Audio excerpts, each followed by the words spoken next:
Right, welcome to another match of the day with myself, Alex. Otherwise known as AjmW, depending on where you know me from. So we've got match of the day 7 here in the manager mode. So that is the OVFM string off that we are doing based on Football Manager simulation experience. A lot of our match days have been without commentary for a while. But I've got some free time today, so we've got a commentary on this one. We're going to watch the key highlights from each of the games you can see on the screen here. We have got a North London derby in there, and a couple of mid-table clashes, and some lower games as well, like the Burnley and Villa one is a bit of a 6-pointer really already at this point in the season, 7 games in. And we've got a couple of bigger games as well. Leeds playing City in a battle for the Champions League spots. Man United, West Ham. Again, in real life, 2 teams are actually chasing for that spot. So yeah, these should be some good games. We're not going to run in the order on here because we've got we've got a mixture of games. What we've got, but we're going to try and run it as match of the day esque as possible, with the most kind of boring or kind of stale games at the start. Obviously, I've not seen the games as yet, but we've got the result. I've got the results as far as we have so far. So we'll have a look and see what can happen anyway. So the first game we've got is Wolves and Newcastle. So obviously Wolves coming into this game with a bit of confidence, kind of higher at the table. Newcastle kind of fighting their way in mid-table. I mean, they're not far from each other. They're both on 9 points in this game, but I think Wolves have looked the better of the two sides. Recently sacked their manager though, they're not happy with it, just a mid-table start, and they weren't happy with his direction of football. So they have changed manager this week. So that'd be interesting to see how the new manager gets on after this game. Watching from the stands this week. Lopez has been very vocal about his Newcastle team. He seems to have found a system that's working better for him now. But we'll see how it gets on. I think both teams need a result. But I think we'll see. Obviously, it's the first game, so we'll see how it goes. But yeah, I think I'm going to go for, without looking at the results, without knowing the result for this one off the top of my head, I'm going to go for a 1-1. I think it was a low scoring game, but we'll soon see.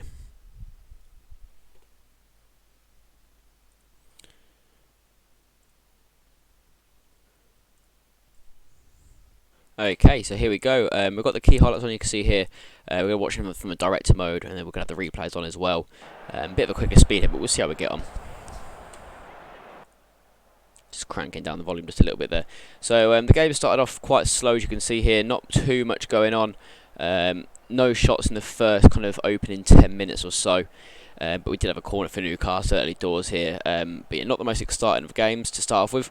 We'll keep the possessions and the visualisers up on here to just kind of so people can get an idea of where and what kind of how it all looks. So yeah, we started in with St. Maximin free kick coming into the box. It was cleared by El Neni as far as Ibrahimovic. This man has scored quite a few goals this season already. A lot of players laughed at Chubby when he signed him. However, I think it was quite a good signing. He scored a good few goals. He's looking like a very decent little pickup for them. I was going to bring up the match stats here as well, so a bit more of an in-depth one there for you.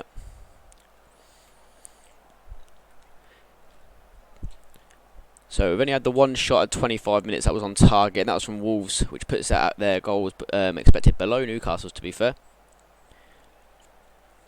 Newcastle sitting on just one shot now as well. 30 minutes in again, not much happening, not many key highlights to talk about here. So this game, like I said, it was a bit of a long one really. However, we have got one here with Wolves getting the ball now forward of Ibrahimovic. Coming as far as Callum Wilson, he wins the ball back. Almiron gives it to Mario. Oh, St. Maximin's ball's cut out there, and it falls back towards Joel Dummett, who picks it up at the back. João Mario in towards Eric Garcia on loan from Man City, of course. I could see him possibly going back to Man City in due course, but we'll see a little bit more about that later. So Maximin cuts into the box towards Callum Wilson. It's blocked. Great block, and it's come off their own player. Gosh, Newcastle really probably should have had a goal there. You can see their expected goal has gone to nearly 1 there. They won't be happy with that. That was 3 or 4 shots in that little space there where they probably could have put one away. And they're not making this 65% possession count at the moment. Moving towards half-time, there was a booking for João Moutinho, just after half-time. So that's put him on eggshells. That's a couple of bookings for him this season now. So one for the new Wolves manager to maybe look at, especially for him playing right mid in the absence of Podence as well.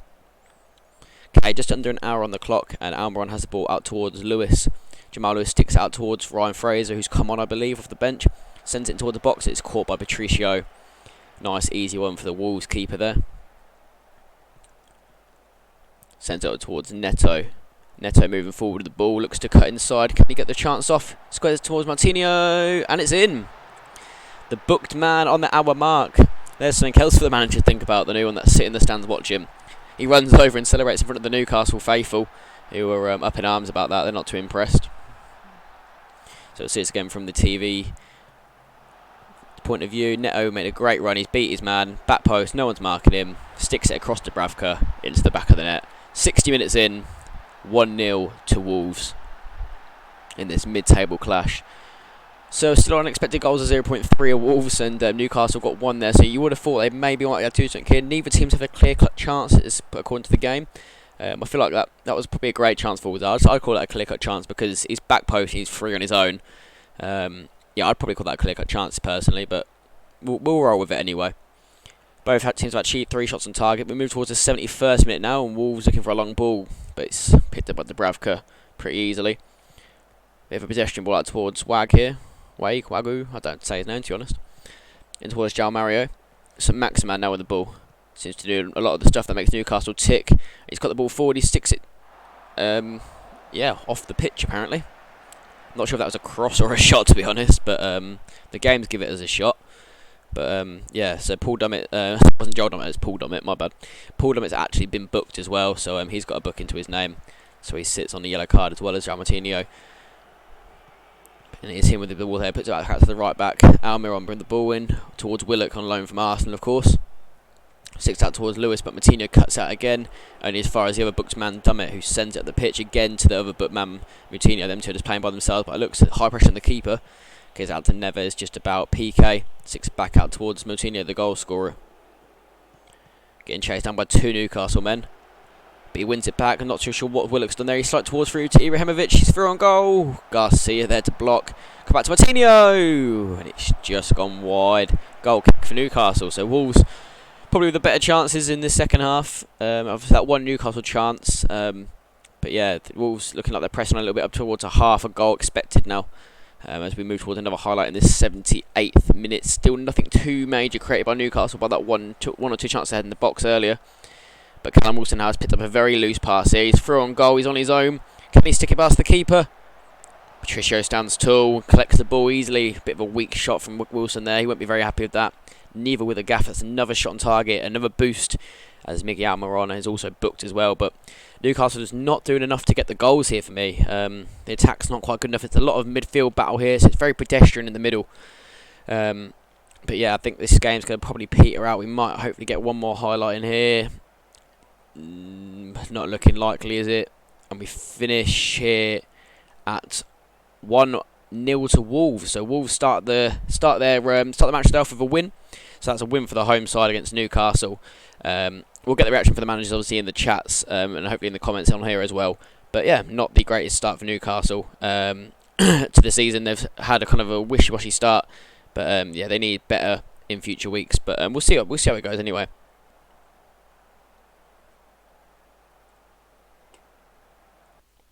Okay, moved on to our next game, and up next we have Manchester United versus West Ham. So both chasing European football this season, both looking very strong this season as well. Some good results. West Ham employing this tactic that's very interesting.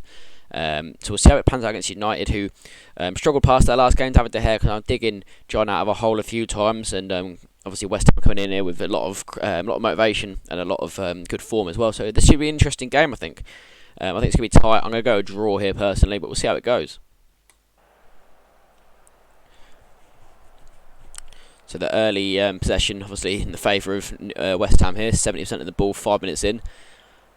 Imagine Man United will make that change soon, though. Balbuena picks up a loose pass. Benrahma, sorry. Declan Rice in towards Mendy playing that half-back role just in front of that defence. So you can see him sitting in between the two. Very good cover there. Kufal comes in that inverted wing-back role. In towards Ivan Toney. Top goal scorer in the league. David De Gea. Clawing Man United to safety. And Eric Bailly hooks it clear towards Martial. Only as far as Diop puts that to Suso. And that's the end of the highlight. But big chance there for Ivan Toney, the league's top goal scorer, to get started there. He should have probably put that one away, but David De Gea in great form on Foot Manager for this manager mode save. So yeah, he's made a great save there, and Man United pulling them back the possession now. We're almost even now as we approach the 20-minute mark. Only the one shot so far, and that's from West Ham, and that was on target. Obviously, David De Gea saving, as we just saw from Ivan Toney. This game is a battle of the teams both going for Champions League football, like we said before, so we can expect this game to be quite tight. Both managers set up in a very interesting formation style to kind of counteract each other, really. We've got 2 shots from United now, both on target. Expected their goals at 0.3 now, so nearly treble that of West Ham's. West Ham have a couple of fouls in here as well, but no bookings yet. Corners all in United's favour as well, as the possession starts to move towards United as well. As we cut to a highlight, Carl Darlow going out short to Diop, to Chambers, sticks it forward, only as far as Pogba cuts it out. Fernandes back to Pogba. Cut out by Declan Rice, but only as far as Wan-Bissaka. He looks back in towards Pogba. Back out towards Wan-Bissaka. Looks to take on his man and comes back to Pogba again. Swings it in towards Martial, and it's a goal. 1-0. Martial with the header. Absolutely great work from Pogba to swing that in from this right-hand side. We'll watch that back on the highlight. Wan-Bissaka and Pogba are kind of just playing a game by themselves here. Before Wan-Bissaka is followed by his right back, or left back even. It's going to happen. Pogba swings it in. Martial, great header. Kyle Darlow can't do nothing about that in between the sticks. Maybe Fabianski would have done a little bit more, but yeah, it's a tight offside as well. But he is onside. But obviously, because VAR would have interrupted if not. But yeah, very unfortunate really. But it's the ball's come through straight from kick off, and David De Gea had to be quick off his line there. I thought Harry Maguire might have been in a running race that he couldn't have won there against Ivan Toney. And Kouva's picked up, he's lost it. It's Martial through again. Can he score? What a tackle that is. Who was that? I think it might have been Diop running back. Yeah, what a tackle that is from Diop. Martial was through. I think United were about to be home and hosed, and that's a clear-cut chance that apparently isn't one, but I think it might have been personally. But yeah, wow. United should have had 2 goals here, really. West Ham will be giving a big sigh of relief, I think, because we're coming towards half-time, and they're only 1-0 down. Could well be 2, but they should have had one of themselves early, and Harry Maguire booked on the halfway mark as well there. Second half of the game, so I hope it can only get better. It looks like it's been a bit of a stale game, but United starting to put a bit of a stranglehold on this game now with 5 shots, 4 on target, 59% possession. Pogba's booked as well, so that's another booking for Man United. Fouls looking more even now. Corner still United's favour. So they look like the ascending team. West Ham just not doing enough here. Maybe they're a little bit too defensive to try and counteract United's attack. But we approach the 60-minute mark now, and Anthony Martial's had a shot blocked, and Diop managed to pick it up inside the box by the looks of it there from the visualiser. But yeah, we're kind of moving on to the game now. 60 minutes on the clock. Neither team's got an expected goal of over 1 yet. But it looks like it's been quite again. It highlights a bit more of a pedestrian game. But Man United still got a stranglehold in this game with 57% of the ball, more shots, more corners, same amount of fouls, more bookings as well, more pass completion percentage as well. So I think United are quite in control here now at this point.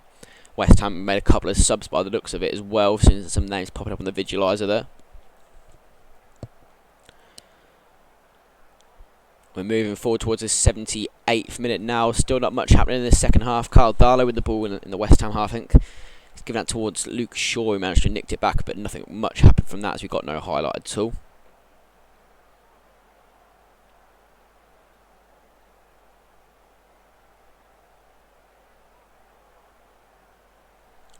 Moving towards the 85th minute now, and Mendy's been booked in that half-back role, which won't be too helpful for him going forward. Another booking to his name. I think that's just about where this game peters out, really. Obviously, we've only got the key highlights on rather than the extended ones to try and keep this a little bit shorter and sweeter than the last commentated match of the day. But yeah, that's pretty much it. Man United running out the 1-0 victors against West Ham here in the 94th minute now of an injury time. There we go, full-time whistle. Man United are the victors. West Ham won't be too happy with their performance there, I don't think. But yeah, I mean, there's not an awful lot they could do about that. It wasn't their greatest performance, was it? Let's be honest, looking at them stats. Shoot was a bit lacklustre. That Ivan Toney chance is all they had. Man United very clinical. Their one big chance there. It should have had a second through Martial as well, potentially. But again, 1-0. Another solid result. Another clean sheet of Man United. West Ham, I think, probably should have done better. But on to the next one for them. Okay, moving on to our next game, we've got Manchester City away to Leeds United. 2 teams right up the Leeds, really overperforming for where they are. City, you could say, is slightly underperforming, a couple of losses in the Champions League and Cups and the League. Not been their greatest start, but I'm sure Bailey will pick that up. But Leeds under JVS will be looking to do a little bit more than what they have been. But yeah, let's get this show on the road and we'll see how it goes. So Leeds in their all white kit against Man City in their light blue full kit today, by the looks of it. Yep, full light blue kit. And it's they've got an early doors. It's bouncing around the box and falling towards Diaz. Melia makes a save from Diaz there. That could have been a great chance to go 1-0 up. So we've had 2 shots on both teams early doors here. Much more lively start than we've had in our other games, that's for sure. Leeds now with the chance on the right hand side there with Dallas, the throw in. Diallo on loan from Manchester United, of course. We'll look to get a goal in this one for sure. Alioski back in towards the boxes. Diallo at the back post beats Cancelo. He's through on goal, and it's a goal. Diallo, Diallo scores. Amad Diallo. He's got a little bit of help from the woodwork there, but he wheels off in celebration towards that Leeds faithful in the corner. What a way to start Leeds. Alioski with the ball in. Back towards Alioski again. Swings it in. Cancelo asleep at the back post. Loses his man. Edison just left stood helpless. What a finish from Diallo. Unbelievable work. Okay, so yeah, City have had a clear-cut chance there in that first half, obviously, with that Diaz shot. But they weren't clinical enough, and they sit 1-0 down against Leeds here. And Leeds actually a little bit in the ascendancy here with the possession as well. More shots, only one on target, of course, it went in. But yeah, I mean, they've certainly ascending the two teams here. Dallas has got another throw on this right hand side. We saw how that went last time. It ended up in a goal. In towards Shackleton. Nasri puts it towards Rodrigo. Rodrigo's through on goal. Got the chance. Blocked there in the end. Big block needed there from, I think that might have been Diaz maybe at the back. That had to be made, that, gosh. City in all worlds of bother here. Apparently that wasn't a clear-cut chance. I'd argue it probably was for Leeds there, but their expected goals is higher now than City's, as Alioski also gets a booking, the man with the assist, so a bit of a wish-washy start for him. Got to be careful. He doesn't get sent off in this game. You don't want to be down to 10 men against City, because they do try to pass around a lot. So the last thing you want to do is not have the ball behind them.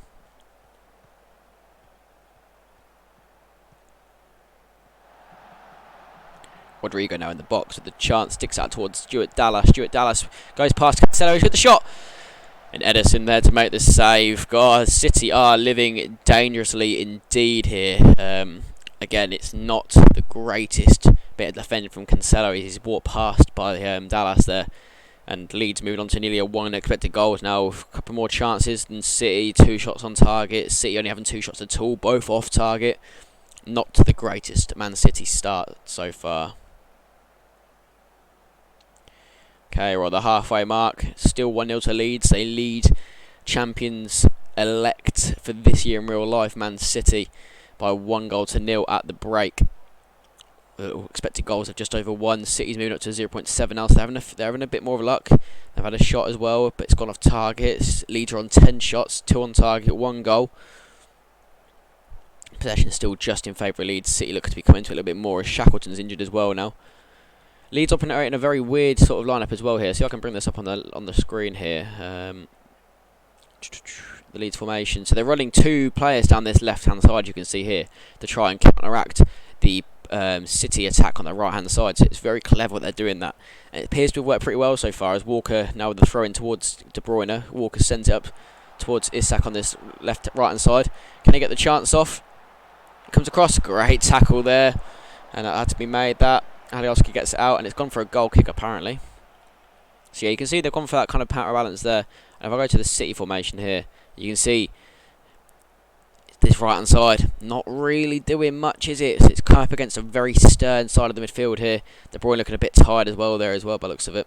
But it is De Bruyne who's got the ball now, puts it towards Isak. Let's hit the post, come out, and see Hallow with the clearance in there. Gosh, City will be a little bit annoyed with how this game's going. They've had a couple of really good chances here, and they appear to have wasted pretty much every chance they've had. 6 shots off target. They've got 10 shots now. See, City have been all over this now. Rodrigo's got a booking as well. I didn't see that there. City really coming back into this game with a vengeance. Back up to 50% possession as Diaz is booked as well. Gabriel Jesus beaten by Dallas with the ball. Very weak from Jesus there. He's back onto the pitch as well. Diallo coming forward now, cutting in from this right hand side to the left. He's still got the ball, still walking away with it. Rafinha through on goal. Can he get the chance off? He shoots. Wasteful. We should have probably gone far post there, and Leeds would have been 2-0 up and probably home and hosed, you'd have to say at this point from what's been happening in this game. But big chance missed from Rafinha to go 2-0 up there. He'll be hanging his head on that one. Very disappointing for the Leeds gaffer that. Bit of a let-off for Bailey City there. Okay, we're moving in towards the latter stages of the game now. 75 minutes on the clock.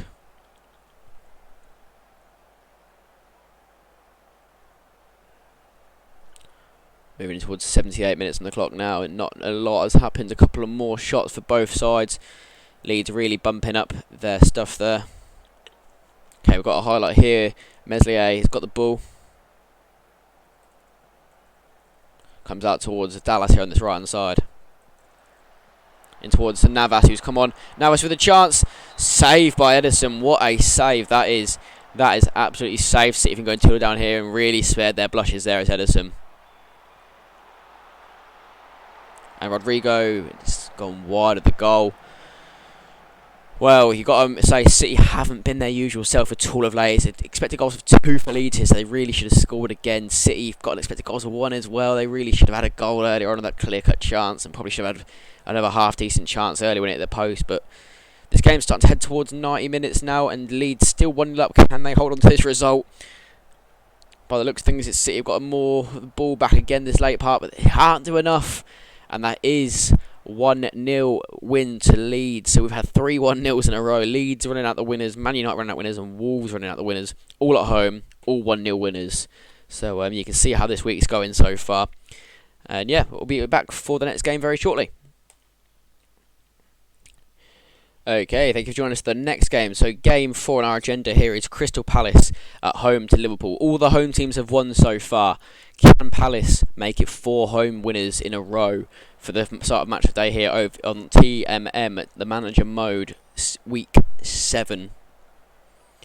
And Milivojevic with an early free kick looking to do just that. And Mane heads away, only as far, but it's come to Wijnaldum. Puts that towards Bobby Firmino now with 3 Palace men on him. Seems to break away here.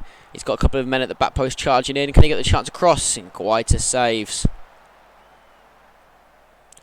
Obviously, Palace under new management had his assistant manager select the team for this week. So Butland for the first time isn't in goal for Crystal Palace for this season.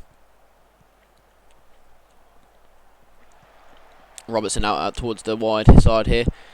Tim Cahill and Ryan Kelly. I'm not sure who Ryan Kelly is. And Kelly clears it out only as far as Gomez.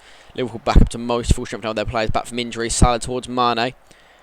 Mane looks up. He puts it across the box. Hits Mohamed Salah at the back post, and Salah runs off in front of the Liverpool faithful behind the goal there, giving it the big and the Palace faithful on that far side fuming with that.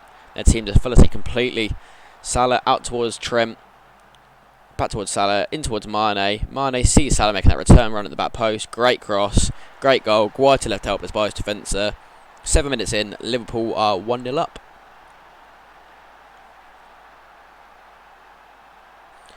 Okay, so we're moving on towards the 10th minute now. Liverpool with far more ascendancy. 1 clear-cut chance, 1 goal, 2 shots on target, 2 from possible 3 now. Moving on forward though with 56% possession, more passes completed, more expected goals rate. They've won all their tackles as well so far, according to the match stats there. Average rating of nearly 7 as well, so the team looks like they're playing pretty well from these early stages.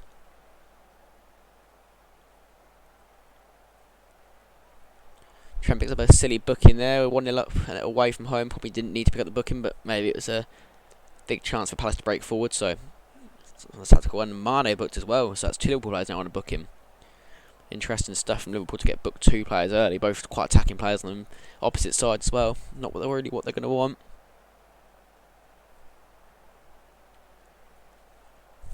Okay, moving on towards the halfway mark now.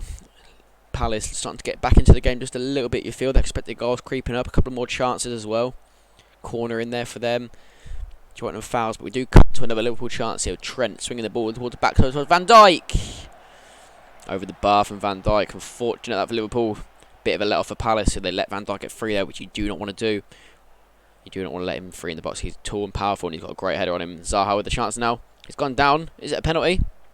Oh, it's going to go to VAR. It'll be our first match today. VAR review, I believe. Going over towards the monitor. Makes a bit of a curved run there to Stuart Atwell. Sub's jumping up and down next to him there. He's absolutely fuming, isn't he? From the Liverpool bench. Stuart Atwell's flying out. VAR decision. Free kick. Not a penalty. Robertson could be getting booked here as well. That could be both booked fullbacks. No, just a talking to from Stuart Atwell. And we move forward to a free kick. So it's still a highlight. So it means there's half a chance here. Eze sticks in towards the back post. Headed away by Gomez and Van Dijk, both getting there to combine to get that away, I believe. And we are approaching half time now. Liverpool, still 1-0 up. Palace not having the greatest start, but starting to come back into this game slowly. Could have had a penalty there, but obviously VAR ruled it out, and it's a free kick, so it would have been a penalty if we didn't have VAR. Average ratings of both teams has creeped up a little bit now, so games are open up for both teams. Palace, the F5 percentage really letting them down here, 85% so far. Really not good to be losing 15% of the ball, even when you haven't got, especially when you haven't got much of it. You've got to be looking after better than that. And wide now them here, out towards the booked man Mane, our assister from the first goal. Moving forward in towards Jordan Henderson, moves it forward to Salah. Salah looking up to find Henderson again. Wijnaldum, back to Fabinho now. Fabinho out towards Trent, also on a booking. Fabinho, Trent, with a chance here to swing it in. Sticks in towards Mane, it's cleared there from Kelly. Only as far as Fabinho picks that up from Batshuayi there. Kind of left napping, back towards Joe Gomez. Got some time towards Trent. Liverpool coming forward again here. It's an extended highlight. Salah sticks it towards the box. Mane! 2-0 Liverpool. Salah to Mane. The reverse of earlier when Mane went to Salah. It's all come down that right-hand side again. Joe Gomez sticking out towards Trent. Trent towards Salah. Salah sees Mane making that back post run. Kelly left standing. Mane taps it in past a helpless Guaita. 2-0 to Liverpool. So 2 clear-cut chances, 2 goals for Liverpool, absolutely clinical. The expected goals for me should be higher. They've got 2 clear-cut chances and 2 goals, but yeah, it is what it is. This game likes to mess with us. The expected goals is a bit of a mystery and I don't really understand, I don't think. But yeah, so we're on to the 60th minute now, and Mane's goal there is the kind of nail in the coffin almost for Palace, unless they can get something back in the next couple of minutes. But 2-0 is quite a way to come back from it. It's a corner out towards a free kick towards Mane, and quite of the save. That should have been a goal for sure. Dear oh dear, Liverpool could have been 3-0 up here. Palace in all sorts of trouble. Mane have a half chance here, brought down. Shootout is going to have to go to VAR again here. Thinks it might be a penalty. Kelly's not very happy. The players all staying this time. No player jumping down next to Stuart Atwell this time. What's he going to give? I think it's probably going to be a free kick on the edge here. It's a penalty. Penalty kick to Liverpool. Who's going to step up and take it? It looks like possibly Salah from their number 11 on the back of the shirt there, maybe. It is Salah up against Guaita. Saved! What a save. Guaita in his first game of the season. Been left helpless by his defence all day. And comes up with a hell of a save from the penalty kick from Salah to keep it at 2-0. Giving the Palace just a slither of a chance, and Gary Cahill gets away the header only as far as Mane. Salah, a very unusual miss from him from the spot out towards Mane. Trent with a chance to pull it back here as far as Fabinho. Henderson back towards Fabinho. Liverpool fans giving it the way now, and it's a foul in from behind there. Townsend got off injured there, I think, maybe for Schlupp. I think he got injured in that challenge there. Trent still going towards the back post, and Schlupp, who's just come on, clears it only as far as Robertson, though. We've still got the highlight here. I know that's the end of it. So Salah, that missed penalty there, you can see on the stats. So they've had 3 clear-cut chances, only 2 goals, so not as clinical as they were. Salah really could have put the cherry on top of the cake there with that goal. And Martin Kelly gets himself a booking as well. Palace, you can see here, all out of sorts, not even close to doing anything in this game. Passing percentage is awful. Possession not great. Clear-cut chances none. Coyote gets himself a booking as well, which isn't going to make things any easier for them. Palace looking like they're kind of team with the less of the action in all the areas really, other than obviously in the Liverpool attacking half. Liverpool moving that ball forward very quickly, so you expect that really. Eze now moving forward with the ball, collects it. Moving back, I should say, in towards the penalty save of Guaita, who hammers it forward towards Milivojevic. Great ball back into Cahill. Now the passing can sit on their way. Kelly. Liverpool will be looking to kind of keep on this clean sheet here. This will be a consolation probably, if anything, for Palace. Coyote, Matip clears. He's put through Bobby Firmino. Bobby Firmino's through on goal. Has he got the chance to score? Guaita again coming up with the goods. What a save from that man in between the sticks. obviously means business today as Henderson brings down Townsend on the edge. There's probably going to be a book in there, I think, for that one. While Allen's been booked earlier. Looks like Henderson got away with that one, though. And we're moving towards every time here. We're playing 3 minutes before, in towards our 4th minute and full time. That is the final result. Crystal Palace 0, Liverpool 2. Salah and Mane on the score sheet, and Salah missing a penalty in the second half as well. Guaita, for me, probably the man of the match. Let's take a look at the Palace lineup here. 8.5 for Guaita. Hell of a game. If I look at the Liverpool stats, anyone higher than an 8.5 in there? No, yeah, man of the match for me has got to be Guaita. Hell of a game. Made some unbelievable saves, stopping 2 of 4 clear-cut chances, making a total of 10 saves. I mean, you can't get much better than that. Expected goals for Liverpool 3, and Guaita stopped that from happening. So yeah, absolutely cracking performance from him. And we're on to the next game. Okay, time for game 5 from one Merseyside team to the other. Everton at home to Leicester. Let's see how this game goes. I'm expecting a very close game here between the two sides. Both very good offensively, pretty solid at the back as well. Midfield's pretty well evenly matched as well. I'm going to go a 2-2 draw here for me. We've got an early highlight here. Looks like it possibly could be a Leicester highlight in their maroony kit here. Edouard in for the drop to Jamie Vardy after a bit of a shocker in the last game. Everton pick the ball up here. Richarlison moving forward. Everton are completely unchanged from their last fixture as well. Allen in towards Richarlison. Rodriguez puts out for Calvert-Lewin. What a goal. What a start. That attacking threat again. James Rodriguez in towards Calvert-Lewin. 1-0. Calvert-Lewin is the goal scorer. Runs over towards the fans there. Corner of both some Leicester fans in there and some Everton fans. But great stuff. Allen in towards Rodriguez. In towards Richarlison again. First time ball through to Calvert-Lewin. You know the rest. 1-0. Unbelievable work from Everton. Well done. And that early possession there is working very, very nicely for Everton, as you can see there.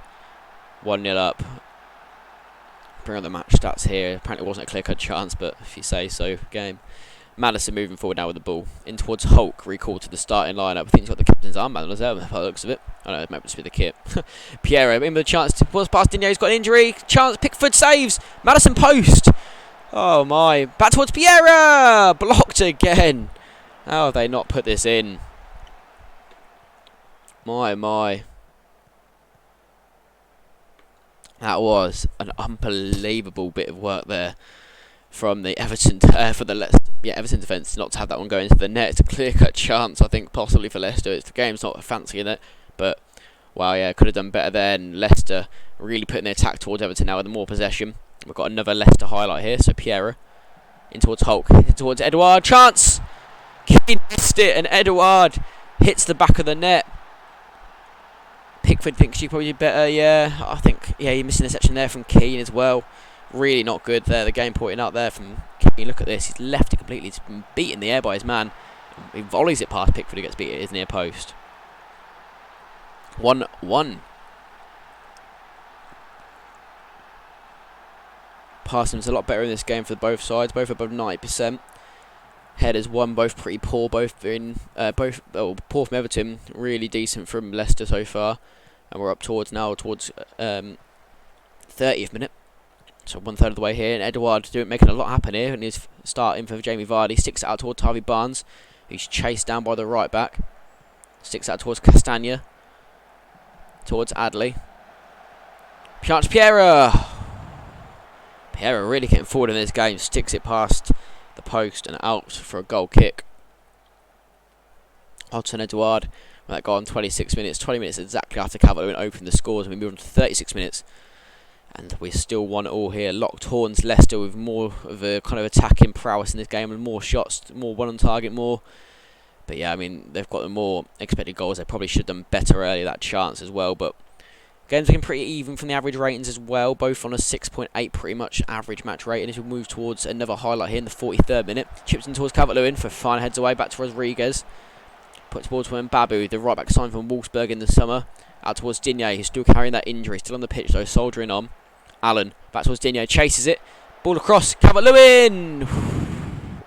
That's a big miss from Calvert-Lewin. That's not good at all from him.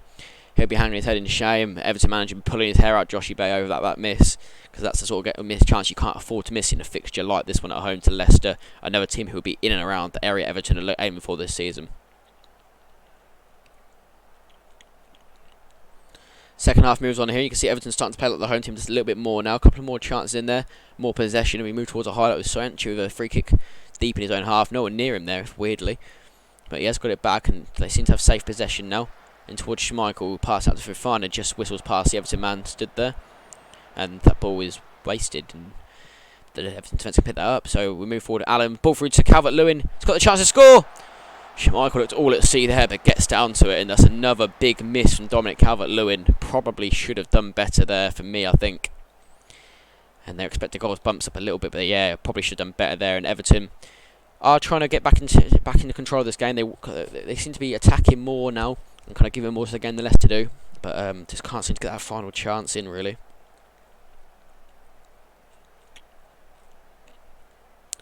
"20 minutes left on the clock now, and it looks like there's a lot of ball being held by Everton here. 50% mind you at the moment. Got a couple of fouls clocking up on the board now, a couple more corners coming in. Leicester with 10 shots to Leicester's 7. To Everton 7, sorry. 5-3 in the favour of Leicester, the away side as well, and the expected goals is higher. Headers 1 looking a little bit more even now. Both teams kind of getting in there. Tackles 1, again, not bad from both over 75%. Passes still above 90% for both teams. We're moving forward now to the 85th minute. Everton with a good chance there, apparently, according to the game, but it's a booking. And we now got a free kick for Hulk. Swings it in towards the back post. Fofana, headed away by King, who's now on the pitch. Thomas has got it to Wesley Fofana. Sticks out towards Soyuncu. Soyuncu in towards Hulk. Hulk looks to take on his man, cuts inside. Can only find Guardes there. That's awful, that is. But it's sent towards by Piero.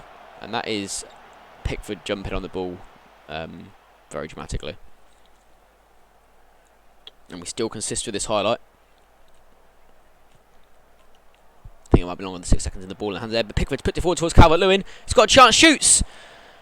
And Schmeichel gathers again. That was another great chance for Calvert-Lewin. And we come to another highlight straight away. Gambin on, possibly at left back there, I think. King on at left attacking midfield, I think.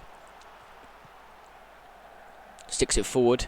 Soyuncu cuts it out towards Thomas out here. Luke Thomas back towards Schmeichel. Schmeichel out to Fofana.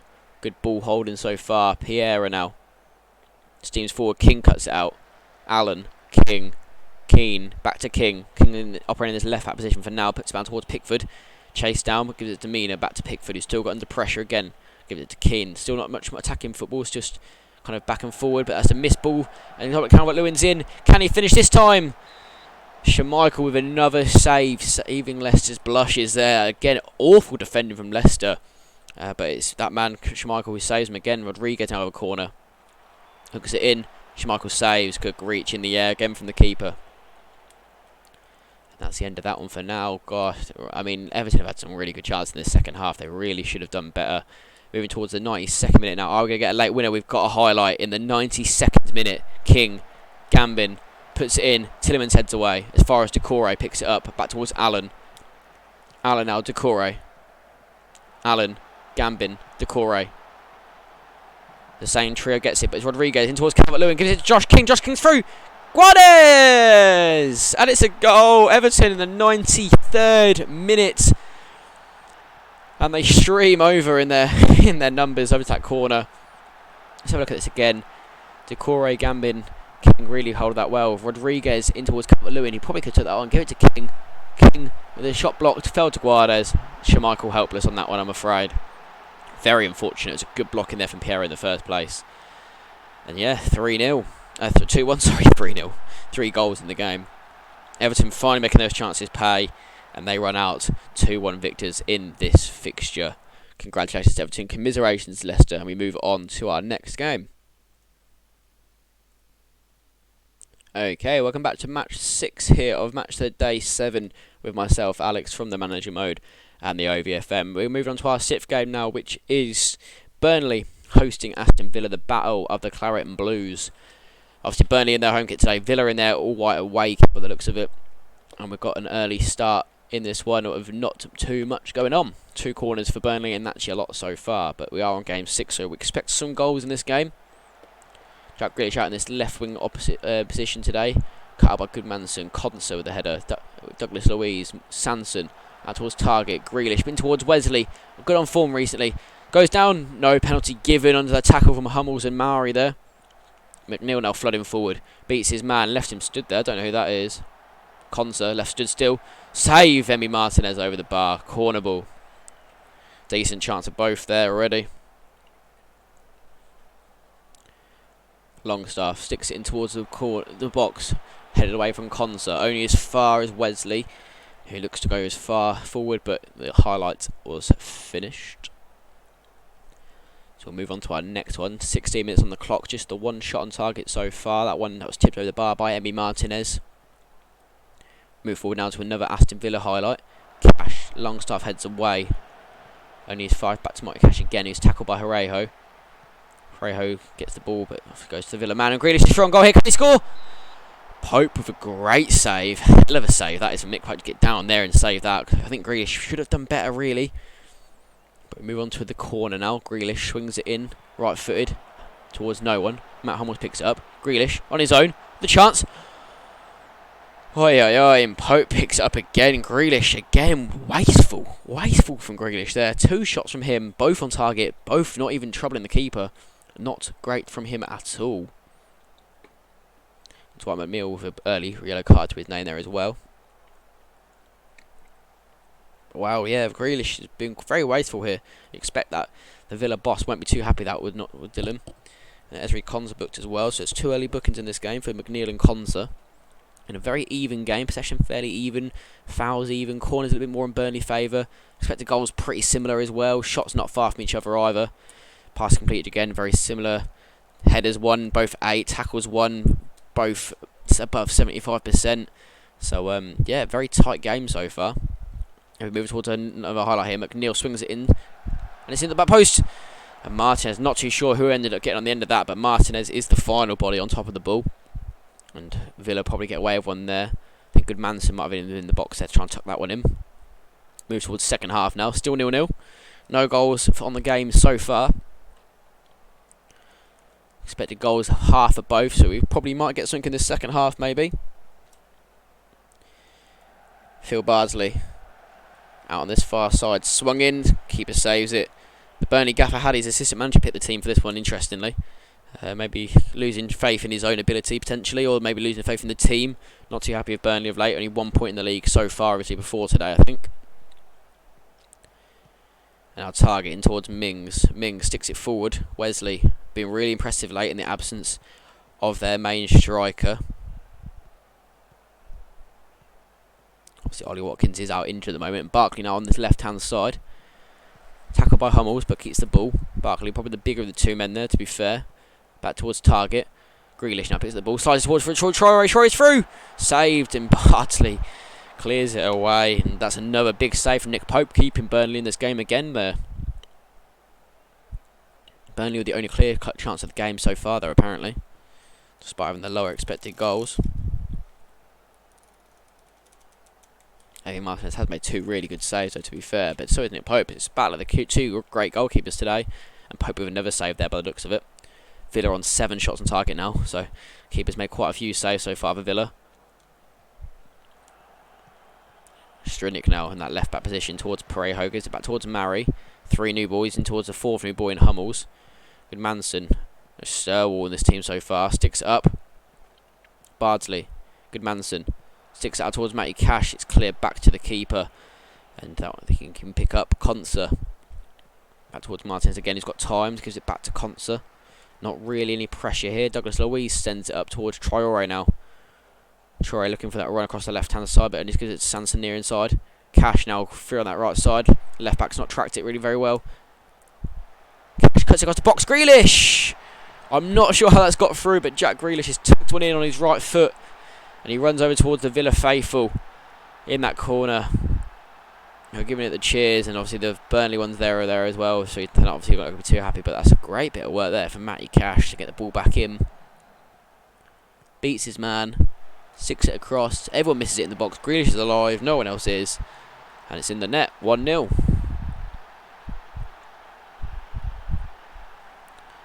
So, bit of an uphill battle for Burnley now. I mean, they had the only clear-cut chance before that of the game, and they squandered it. Only 3 shots on target in total. Not great at all from them, but we're moving forward now. Burnley trying to get some attack back into this game. Their possession's still a lot lower though, but they've got themselves a bit more of the action in the attacking parts now of the pitch, by the looks of that. We are moving on to a Burnley highlight now. 6 towards Moralos. He chases it. Martinez picks it up though. Again, pretty weak ball forward there. Not really doing anything for the Burnley side there. Then Mings in towards Barkley. Not really pressed. Got the chance to run. Give it towards Wesley. Cut up by Matt Hummels again. Excellent in this game so far, Matt Hummels. Other than that chance of Grealish, he ran in front of him. Villa just holding the ball in the halfway now. Nice and easy. It's pedestrian again from Burnley. No pressure on the ball. Douglas Luiz out towards Matt Target. Target the chance. Sticks towards Jack Grealish. He's through on goal. Can he score? What a finish. Nick Pope's out a step to his left. Step to the right, sorry, to mark his right post. And that was probably too much. And it invited Grealish to shoot. And he shot into that far left-hand corner. 2-0 to the Villa. Douglas Luiz, you can see how... I don't know why Conte's highlighted. But Target in towards Grealish. That little step was too much. And Grealish could stick that into the far post. He'll gobble them up all day. 2-0.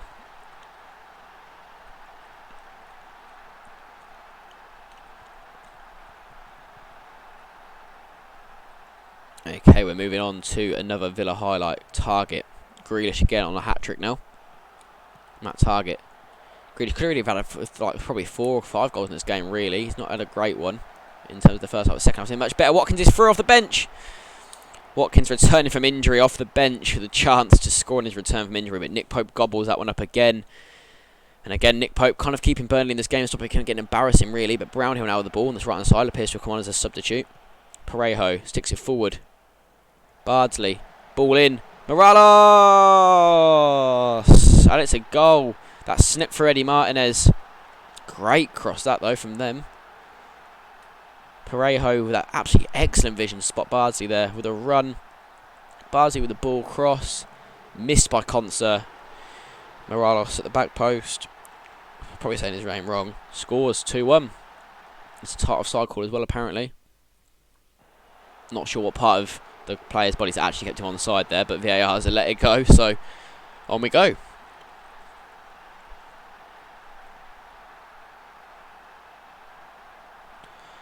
Okay, 5 minutes left in this tie.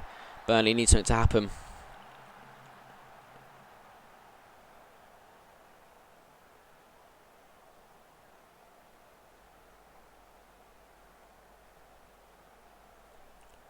Not so much going on still. Heading towards the end now. 1 minute left of the game.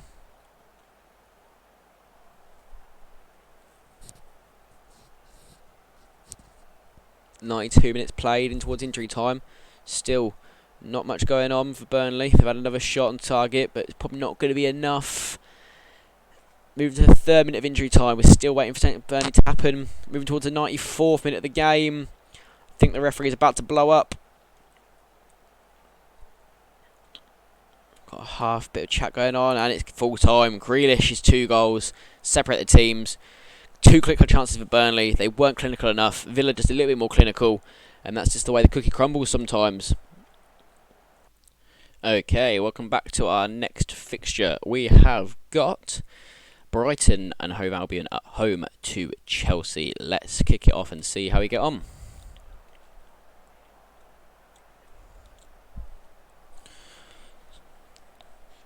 So early signs are good for both teams. Both teams rolling in at 6.7. Trossard with an early corner. Headed away by Rudiger. Far is White. Lamptey, Dunk. Setting that back up line quite quickly and not Brighton there. It's a ball over the top to Gabriel Barbosa. He's through on goal. He's going around the keeper and pokes it in. But the referee has got his hand up here. Could be a goal. Could be not. No offside. It is offside. Goal disallowed for Barbosa. Very unfortunate that. Lamptey with a hell of a ball to White, who then stuck it over, and yet he's just off. Yeah, I don't know. That back foot was back for Chelsea's player there. I'm not sure on that one myself, but we move to another Trossard corner. Sticks it in, headed away by Thiago Silva this time. Timo Werner picks it up with that pace, beating Dunk back. Havertz in towards Timo Werner, who sprints away. Got his man one-on-one. Can he take him on? He does. Got the chance. Shoots. Sanchez with the save. Lively start from both teams here. Barbosa, very unfortunate, I think, there to not have that goal allowed by VAR. The line's not quite doing what they need to do as they do in real life either. From that camera angle anyway. It's hard to tell from that camera angle, but on we move. Game 7 of Match of the Day, Week 7. Here on the OVFM, hosted by myself, Alex/AjmW. We've got a chance now for Chelsea potentially. Rudiger out from a short goal kick to Cuadrado to Quincy Promes now. Run straight across midfield. Lallana sliding tackle, gets in there. Barbosa now breaking forward. Goes past his man. Chance on goal.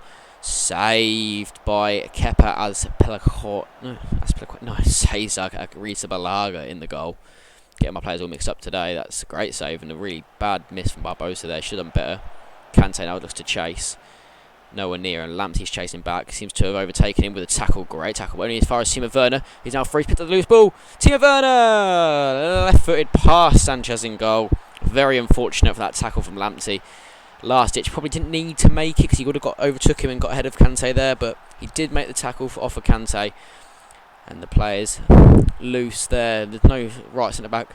Left centre back can't get near him. Werner's too quick. Too slick. Goal 1-0 to Chelsea. The away side lead. It's only the third time today we've had an away side leading. Out of 7 games. With a fourth time actually, maybe. Potentially. Not sure.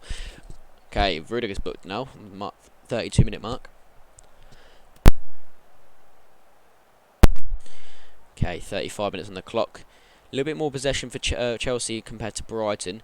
The rest of the stats are looking pretty similar. Header ones, tackles, passes completed. Both 85%, so both been a bit lacklustre on the ball. They've got it. Average goals quite close. Shots aren't a million miles away from drivers. So Brighton still well and truly in this game. Action zone taken very carefully close to there in the middle there. Focus on the attack. Brighton with very little, Chelsea very little attack through the middle. It's all coming down the left and right hand side, which is very interesting. Very little coming through the middle. But Kante now has put the ball through the middle. Quincy Promes. What a tackle. Saved by Sanchez. That tackle again falling to the loose Chelsea man. Sanchez is there to clear up. But look at that focus on attack. Absolutely nothing from Chelsea going in from this left hand side down the Brighton side, down the middle. Sorry, it's all down the left and down the right. Trossard looking like the key man for Brighton out here on the left as well at the moment. Half time, and its expected goals are very close. Brighton still well and truly in this game. 5 shots on target each. Both keepers doing a very good stint so far for their team. We move on to a highlight here. Moves the Polish left back, sticks it in towards Thiago Silva is the one that gets rid of it. Hakim Ziyech now in for Pulisic, who is injured.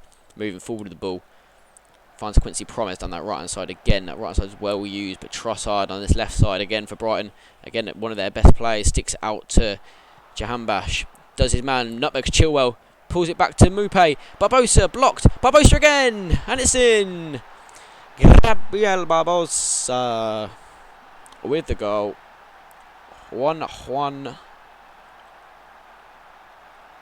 What a great bit of football this is. Jahanbash nutmegging Chilwell.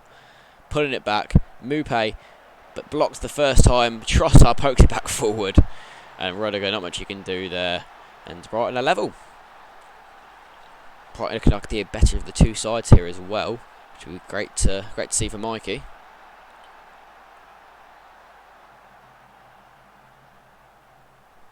You do love to see it, to be fair. Brighton attacking well. Chelsea having to come up against it. And Thiago Silva's booked. Brighton bringing back the home sides. We've only had one home side win since Game 3 with Leeds beating City after we saw Wolves and United both also run out 1-0 winners in their games. So we've not had a home side winner, and then Everton did win, so we have had a game there. But it's pretty mixed in attack versus home versus away. Currently got a scoreline of 4-2 in favour of the home side. Chelsea looking to change that here, even though Kai Havertz has got a booking himself there. Chelsea still looking at the team possibly coming up against a harder game here. So it's a 4-4-2 of Brighton that's working very well against this 4-2-3-1 of Chelsea. 20 minutes left on the clock here.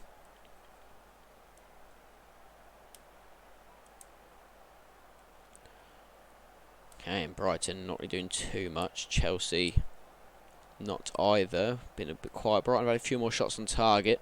A few more shots off target as well. Clear-cut chances. Still 1 up from Brighton. Possibly should be 2-1 up if that VAR call was any closer. It probably would have gone in Brighton's favour, I think. Brighton with a 1.5 expected goals now. Really putting the pressure down on this. They're getting more of the possession back now. Passing percentage only 81% though, which isn't great.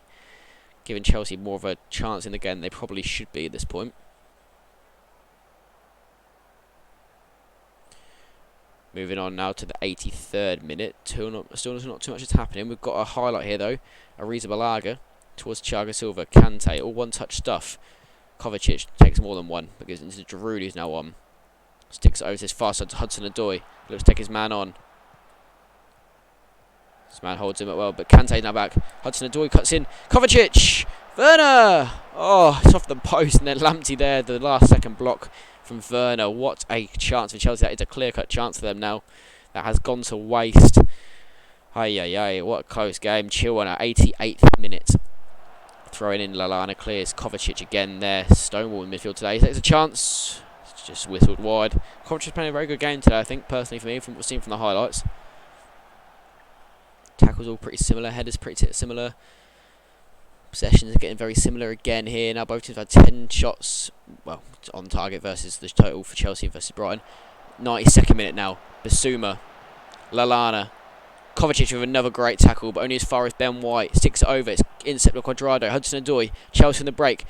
Masonda with the ball. 92nd minute. Breaking forward. Kante. Kante now looks up.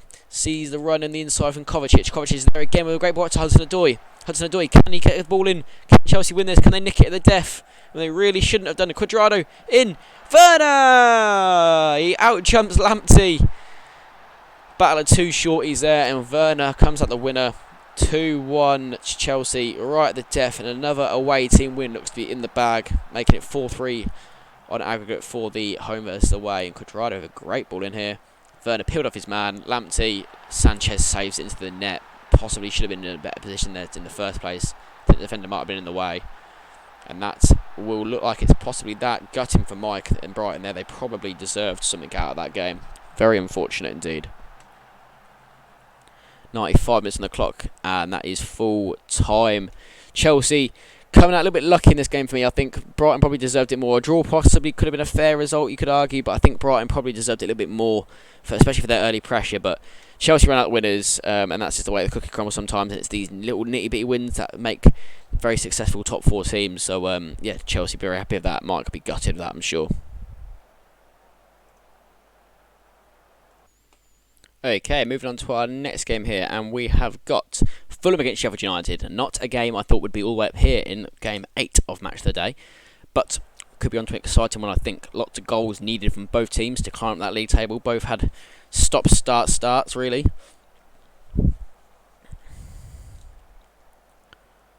So early doors, not too much going on. 1 shot each, low goals expected, still 0-0.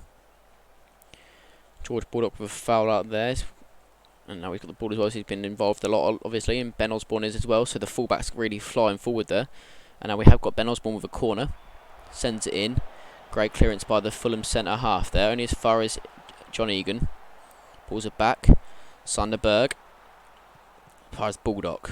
Chilling back on the halfway line. Mousset, Ampudu, Osborne. I think we've got another assistant manager selection here for Sheffield United this week. Lookman in towards Tete. We've changed a couple of their team players around for this week's game. Obviously got this work going on this stand here at the back. There's a chance! And Caballero! Out of nothing cross from Lookman. What a ball that was a cross. And in front of the stand that's got no fans. Yeah, got no fans. He has scored. What a bullet header that is. Look again at this from Lookman. Just does his man for pace. Centre back can't get there. Caballero. Ivan Caballero scores. I think he's recorded to the side after a game out as well, so that's a good way to come back.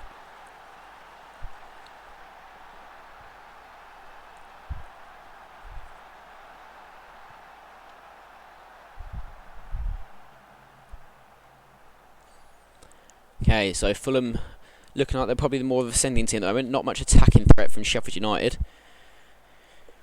Not quite getting the stranglehold on the game they need just yet. 52% of possession though. Passing from both teams, not too bad. Sheffield look to do better than 86%. Ramsdale just outside his area of the free kick, out towards O'Connell. Here's John Egan, gives it to him. And Purdue. Moving forward the ball, jogging through the middle. Sander Berg there for him. Burke out wide. Pacey Brick gets tackled there and it's cut towards Mousse. Back as far as Baldock. A good cross back to Mousse. What a shot, what a goal! Unbelievable, Jeff. Baldock back in towards Mousse, who hammers it into the top corner. Keeper, I think, might have even got a touch on that, but wow, what a goal. Mousse back at the Baldock. He sees Mousse on the edge, he screams for it, hammers it. Yeah, keeper can't get enough on it.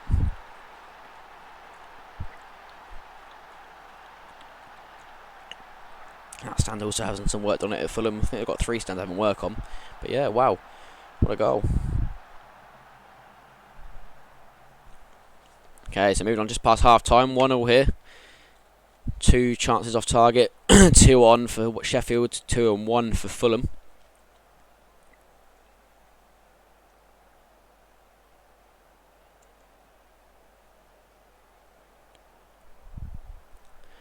Okay, moving forward, Fulham now with 51% of possession on the 60th minute mark. Both teams on 0.29 expected goals, so not an exciting one. But we are a match of the day, game 7, so we are expecting something to kick off here towards the end. Fulham still 1-1 with Sheffield at home here. Attack looks to be far down that left-hand side of Fulham, right-hand side for Sheffield. A bit of a mixture for them as well, I guess.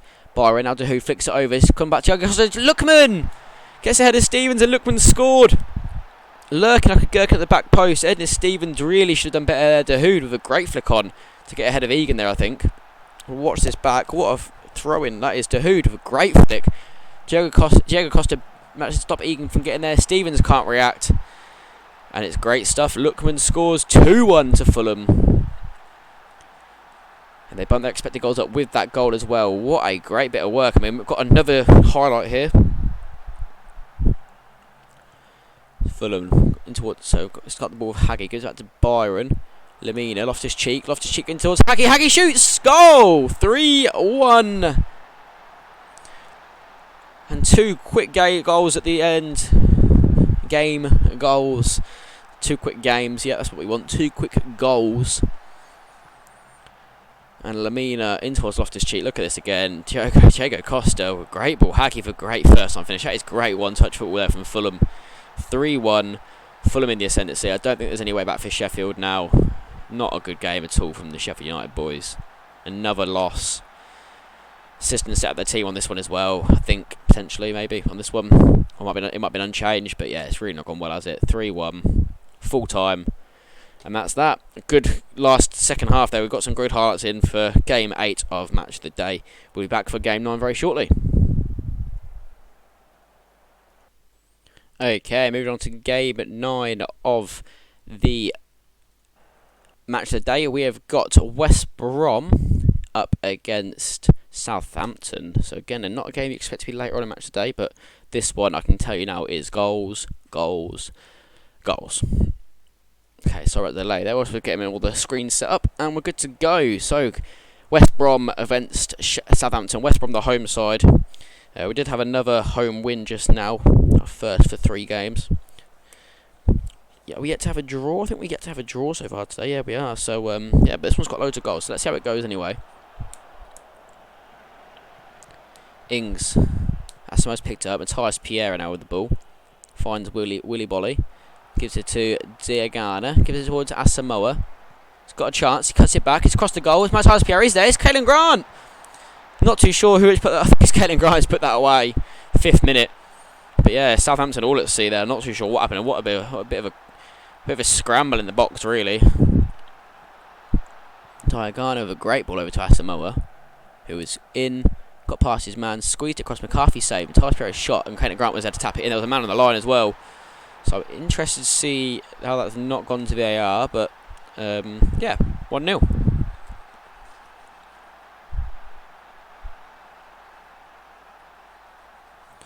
And West Brom taking the lead.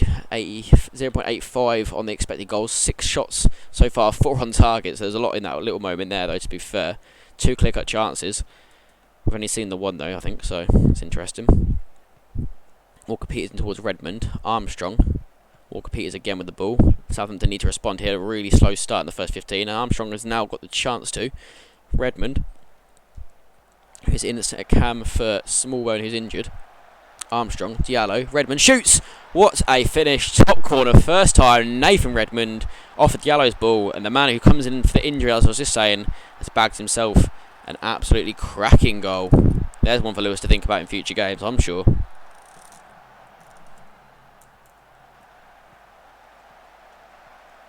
Look at that for a finish from Redmond. Top corner. Unbelievable. Diallo claimed the assist, but I'm not sure he had too much to do with that other than picking out Redmond into space. And look at that, 0.05 expected goals. One shot on goal, 1 on target, and it's gone in. But Southampton are 1-1.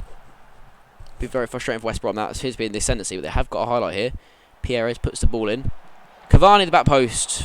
Over the bar from Cavani. Fortunate.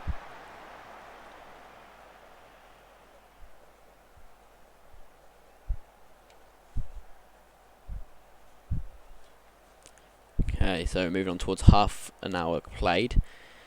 West Brom have a whole goal expected better than Southampton. It's actually gone up now another half. So West Brom really in the ascendancy here.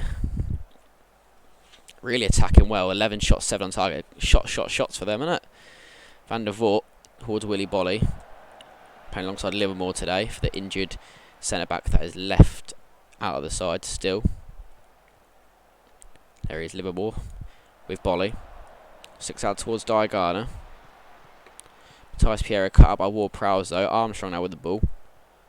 Can walk through the middle. A little bit of pressure. And Kellen Grant's picked it up with a loose ball. Kellen Grant's through on goal. Can he score? 2-1. Southampton caught napping. And West Brom brutal. Kellen Grant picks it up there. Wasn't expecting that to escalate quite like that as it did. Armstrong just dawdling around with it. Went to pass it. Awful pass. Kellen Grant steals it. McCarthy can't do anything about that touch. And in it goes. 2-1.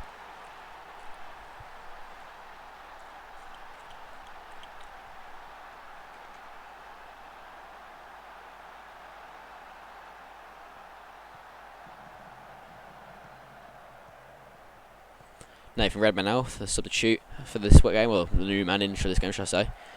Bertrand, in towards Minamino. Minamino looks up, squares it to Redmond! And it's in! Not too sure what's happened there. I think Ings taking Van der Voort to blame, and it's 2-2. West Brom have only their second half decent chance. Southampton have only their second half decent chance, and it's gone in. Minamino played that across the box, caused havoc. Redmond with the shot, spilt by Van der Voort. And Ings and Redmond's both there, but I think Ings is the one that hammered it home. And we are 2-2. Expected goals have creeped up now for Southampton. Now that obviously that half clear-cut chance that actually counted as the first shot, I believe. And both Bednick and James Ward-Prowse are both booked before half-time for Southampton. So West Brom are kicking themselves here with 12 shots, 8 on target. So over double that of both now for their shots on target of Southampton. So they'll be kicking themselves. They're not really kicking on in this game and putting themselves ahead. Double the corners as well. Half the fouls. No bookings there too. Pass completion still a bit poor and 8% more possession. It's really not ideal work from West Brom in there in terms of their efficiency in front of goal. But we have got another highlight here. Redmond with the chance to do something. Get it to Diallo. Delph cuts that out. Cavani now. Livermore hammers it forward. Walker Peters cuts it out. Ward-Prowse, Diallo, Redmond, Ings. Ings back to Walker Peters. Walker Peters puts a ball across, it's a bit loose. Bertrand picks it up, gives it back to Salisu. The young man, I think he was in Player of the Month for the young man. He's put over the top, standing Ings, it's in! Out of nowhere. What a ball through. That's a brace for Danny Ings. I think that might be Redmond that's put it through. So Bertrand picked it up. Salisu, who was in the Player of the Month, as I was saying, for the Young Player of the Month last month. Redmond sees the angle of Ings. He's on the side just. Sticks it past Van der Voort. Slams it into the net. What a goal. You can see the offside again here, I think. Oh, that is tight. The man just stepping up there. Who was that? He was just a little bit behind play. Willy Bolly let himself down there as Danny Ings went through and slammed it past the keeper. Danny Ings has a brace, and Southampton somehow have got themselves in front of this game. Approaching an hour and 10 minutes on the recording. This will go out as soon as it's uploaded, hopefully, guys. And you'll obviously be hearing this on when it comes out. We'll be probably premiering this one. We're heading towards our last game, which obviously is the North London derby. Arsenal against Tottenham Hotspur. Rossi against myself. But for now, we are still here, and the expected goals for Southampton is much closer. Southampton have not been out of this game at all now, as they were in the first half. They're kind of really up against it, but West Brom are now going to be really pushing. Because they lose this game, I think Grimm would be devastated, and Lewis would be very happy if they can get a win out of this, because they probably don't deserve to win this game. But they are much better in the second half. We cut to a highlight now. Fabian Delph, Asamoah, Caelan Grant, hooked away by Salisu. Okay, Yosulu gets it back. Piera, Snodgrass cut by Minamino. Snodgrass caught napping there, I think. Yokosu with a great tackle again there. Ainsley Maitland-Niles there, the man on loan from Arsenal. Piera sticks over the top to Cavani. Cavani's through. Can he score? Oh dear. Oh dear, oh dear. He's missed that. I think he might have been offside, to be fair. Potentially, but my word, that's awful, that. From Cavani. 3 clear-cut chances for West Brom, only 2 goals. 2 clear-cut chances for Southampton, and they've got 3 goals. Yeah, and the expected goal says it all, really. Answers on a postcard for this game. We cut to a highlight in the 88th minute. Piera. 6 ball across. Cavani's there, near post. Across the keeper. Cavani scores finally. Dramatic utiliser, but they've been very wasteful. Cavani and Caelan Grant have scored so many goals this season, but they are so very wasteful at the same time, aren't they? But yeah, Matthias Piera beats his man with ease. 6 step cross. Cavani's there. 88 minutes and 2 seconds, and it's over the line. It's in the net. Cavani runs away in front of them fans, and yeah, great stuff. He's a top side. They was just on the side, though. Obviously, otherwise VAR would have cancelled that out. And yeah, I mean, it's 3 expected goals for West Brom. They scored all 3. Southampton have been obviously far more effective in front of goal than what they should have been, but West Brom, I feel, even though they've got 3 from the 3 expected, I think they should have done better, especially with 4 clear-cut chances, 10 shots on target. Yeah, I think McCarthy can have a good pat on the back from his teammates at Southampton today. Because we're moving on to the 95th minute. It looks like he might have just rescued them a draw at the death. And full time, yeah, that is it. So yeah, like I said, wasteful from West Brom, very opportunistic from Southampton, and we come away with a draw between Grimm and Lewis. On to the last game, the North London derby. Arsenal host Tottenham Hotspur. Okay, this is it, the big game, the North London derby, Arsenal hosting Tottenham Hotspur. We have got extended highlights on for this game, with it being the featured match of the day. Let's see how Spurs can get on, my boys, against Rossi's boys at home, Arsenal, in the North London derby. And we're off. So early doors, first minute, we've got a highlight here. Ben Mee sticking it up. Alderweireld in towards Dele Alli, recalled to the side, but that's pretty much that. That was a very interesting extended highlight.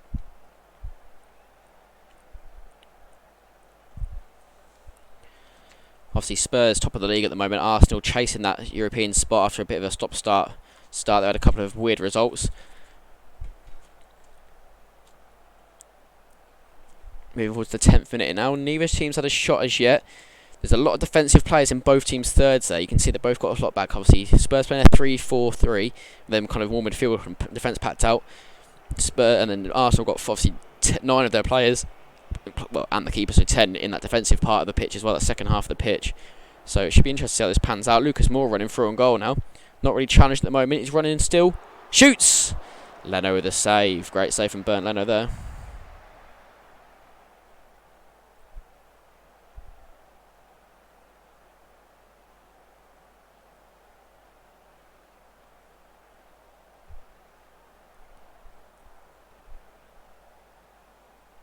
Moving on to the 15th minute now, not too much going on.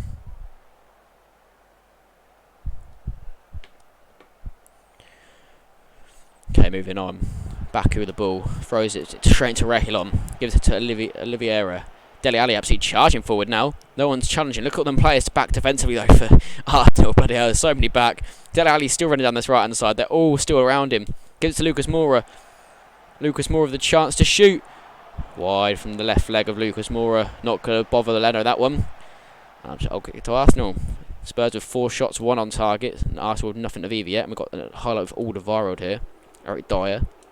Dele Alli puts that towards Reguilon. Tackled by Roberts. Just absolutely pacing away now. Can't catch him. Afterburner's on. No chance for Reguilón. Defenders are coming back now. There's 4 in the box. Roberts puts it across. Aubameyang. What a chance that was. I think it was Eric Dyer on the line.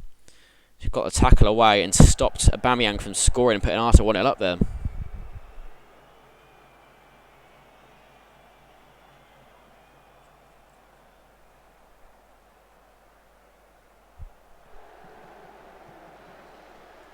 Back, he makes a great tackle. Dele Alli, Lucas Moura. Lucas Moura flooding forward. Again, all the players around him. Roberts cuts it out. Thomas Partey hacks clear. No one forward for Arsenal. Again, they're very defensive. Ramos, to Ali, to Oliveira, to Reguilón. Oliveira, Son. Son turns, looks up. Can he see only one wide? No, it goes back to Oliveira. Now it goes out wide to Lucas Moura again. Spurs always looking for that wide option. Lucas Moura goes past his man. Goes past 1. Goes past 2. Dybala, Son! It's a goal. Heung-min Son. 1-0 to Spurs against Arsenal. Runs over to the corner. The Spurs fans going ballistic. And yeah, it's great stuff. Lucas Moura skinning his man there. Going past the second. Cutting it back. Dybala sees Son. That man deep on front of Leno's face. And he's onside. He's kicked at him. 1-0 to Spurs.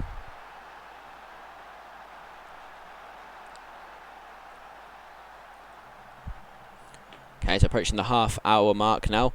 Expected goals of 0.73 for that shot off target for Arsenal. Obviously, that was that block, I think. That block's on the line, so yeah, they probably should have had a goal in there. Okay, switch out of the Spurs formation a minute so we can have a look at the match stats. Clear-cut chance for both sides so far.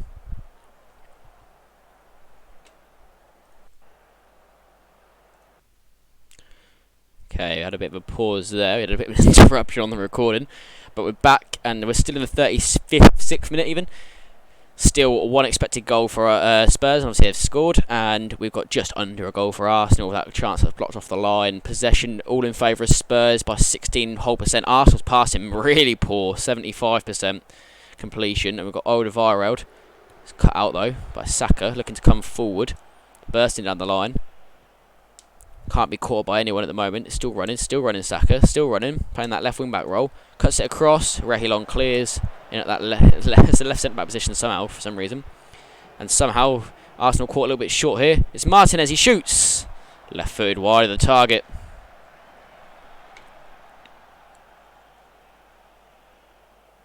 It's very good stuff that.